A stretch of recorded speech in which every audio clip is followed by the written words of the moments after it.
Ladies and gentlemen, boys and girls, children of all ages, freaks and geeks, trolls and derps alike, welcome all. I am Mullet Mike Hardcastle with the Sticky Paddle Gaming Network and Fullscreen, bringing you a movie review.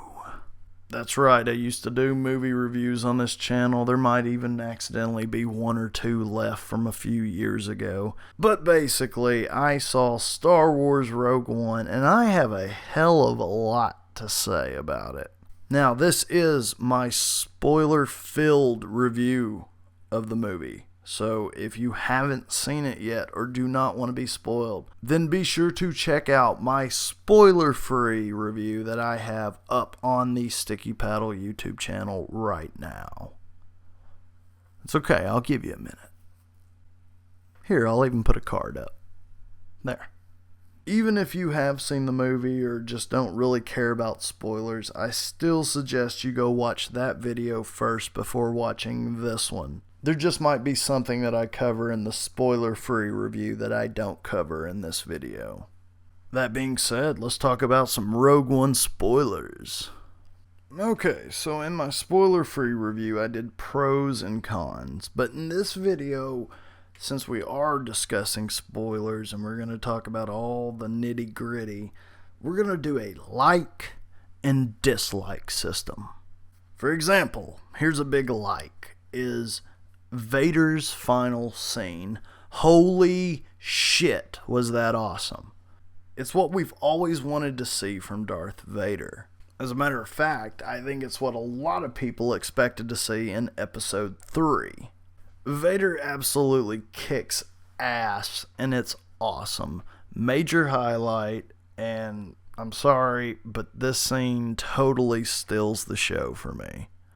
Major like. Now, for a dislike, I felt like the connection between Jyn Erso and director Krennic could have been a little bit stronger. I mean, it could have been a little bit more of a... There was a really good revenge story. I'll just put it that way. There was a really good revenge story that could have been told right there. But literally, right at the end of the movie, when they're on the tower, Krennic just runs up to her and he goes, "Who are you?"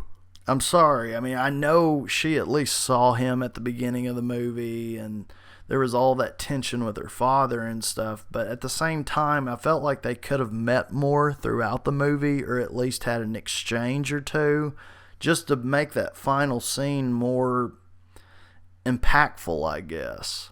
I just felt like there was a missed opportunity there. Dislike. Peter Cushing! Holy shit! He's back from the dead, folks! What the hell? Who expected that? Major like on that. The face mapping was amazing. We saw the movie in 3D, which, to me, I always say that 3D really exposes CG. And what I mean by that is, when you see a movie in 3D, if the CG is poor, you can tell a lot easier in 3D than you can in a 2D setting. We've seen the movie in 3D and the face mapping still blew me away. I felt like I was watching Grand Moff Tarkin just verbally eviscerate director Krennic.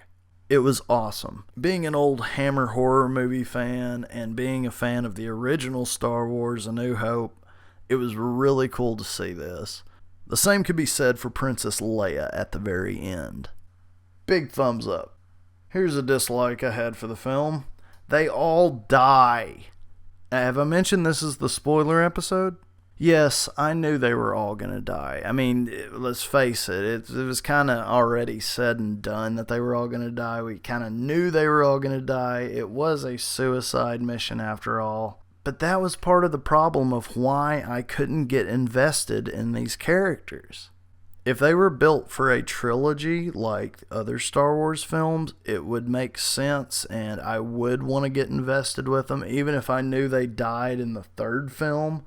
But because this was just a one-shot, because this was a single, not setting, but a single film, I just didn't care that much for the characters. And I wanted to, trust me. So, dislike on that. Now, since we're going back and forth, here's a biggie. And I briefly mentioned this in my spoiler-free review, but the entire third act, holy shiitake mushrooms. The third act on Scarif, between the dogfights in space, between the on-ground combat, it felt like a gritty war movie, and I loved it. It felt like Star Wars then. It was like, hey everybody, you know the Star Wars? They're here now. The Star Wars are here. They finally showed up. Because again, the rest of the film to me, it just kind of fell flat and it felt off. I can't explain it. It wasn't connecting with me. But that third act, I go, okay, this is Star Wars.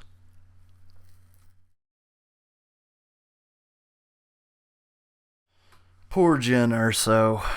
And this is more of just a nitpick, but I personally felt, and again, this is maybe just the way the trailers depicted it, but I felt like Jyn Erso should have been more of a badass. And she was a badass, and let me make myself clear on this. I don't mean like be a badass like Rey was in Force Awakens, because that would the characters are already similar enough. I wouldn't want to see like, a more, like a Force sensitive Jyn Erso or anything like that. I wanted to see more of like a cocky attitude and smart ass behavior, and the movie really just doesn't deliver that.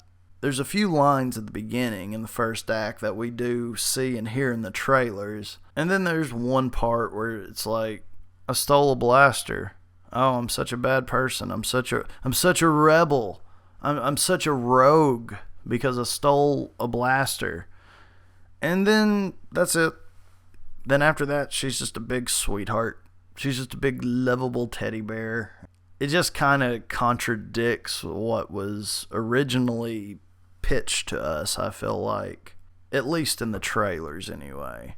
I'm sorry, I feel like Felicity Jones did a great job with the material that she was given, but I'm gonna have to give a dislike on her lack of badassery.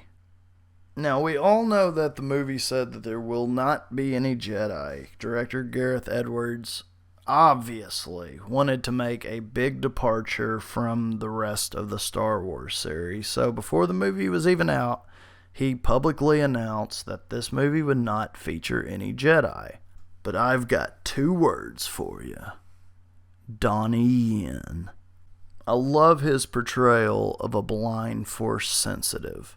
Yes, he is not technically a Jedi, but just Jedi enough. His scenes really pulled me in, and it's because they talk about the Force, and I'm sorry, but like that's what makes Star Wars so good to me, is Jedi and the Force and the dark side and Sith and the Knights of Ren, all that. Other than that, it's just a sci-fi film. The Force is what makes it a fantasy film, or series, I should say. It just happens to have a space setting. Thumbs in the middle. I give it a like. A like on Donnie Yen. I mean, the man shot down a TIE fighter with an explosive arrow. Yeah, big thumbs up. So, this part kind of turned me off. Was middle of the second act. Jyn Erso, which is Jyn's father, dies. Again, I knew just about everybody in this movie was going to die. I understood that. I got it. But the problem was that he dies literally in the middle of the movie. It's like right in the middle of the second act, he dies. And after that, I think is when I really kind of quit caring.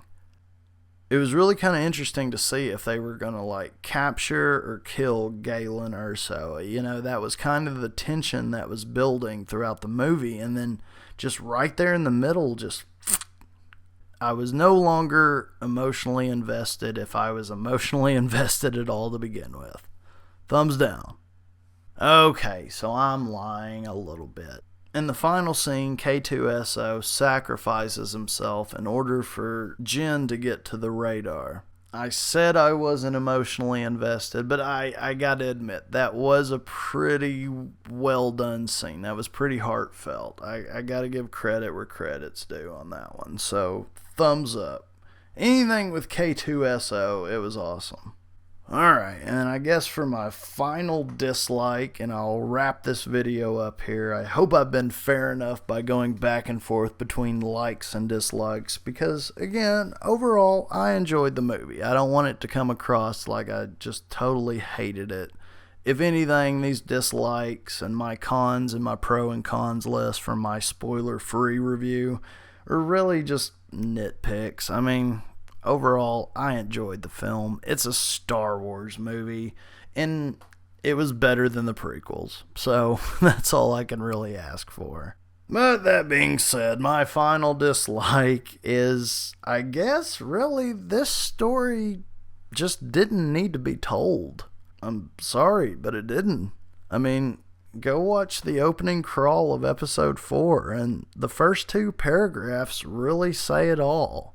I like the idea that they're going to be making these Star Wars anthology films, but I'm sorry, I could think of at least 12 better scenarios, 8 of which include Boba Fett, that would have made for a better film than Rogue One. Again, just my personal opinion. And I know I'm sounding like a broken record, and I know I'm beating a sick horse that is about to die, and when it dies, I'm going to be beating it again. But it just fell flat. There was a lot of editing issues. There was a lot of things with the pacing that just did not add up. It didn't make sense. For example, the Kyber crystals. They make a big deal about the Kyber crystals in the first act, and then it just kind of fades away. You know, like it's no longer important. It's secondary now.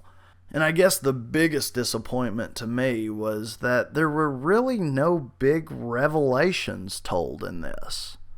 There was nothing new that I learned walking out of this movie that I didn't know walking into it. And for a Star Wars movie, that's kind of sad.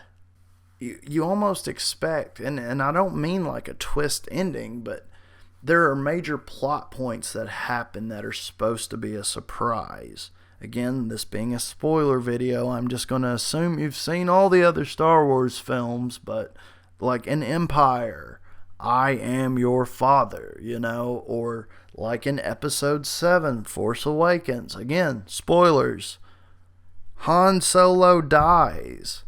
No, it's not at the very, very end of the movie, so it's not a twist ending, it's just a major plot point. It's a revelation, something big happens, you know. We don't get that in this film. I mean, sure, there might be 1 or 2 things you can say was a revelation, but I mean, there was nothing big. No big reveal. No big announcement. I almost expected to have some sort of tie-in with Episode 8, like possibly learning something new about Snoke, or something to do about Rey's lineage, about her parents, or just something along those lines. Now again, I've been rambling too much as it is, but I just want to wrap this up and say that director Gareth Edwards, I felt, gave a valiant effort. The man really directed the hell out of this film. You can tell he really gave it his all. You can tell he wanted to make something different. He wanted to kind of break the mold of Star Wars films, which I commend him, but again, at the same time, just fell a little flat for me. Overall, though, I enjoyed it. Might not sound like I did at this point, but overall, I did enjoy the film. It was good. And like I said in my spoiler-free review, the worst it's gonna be is just good.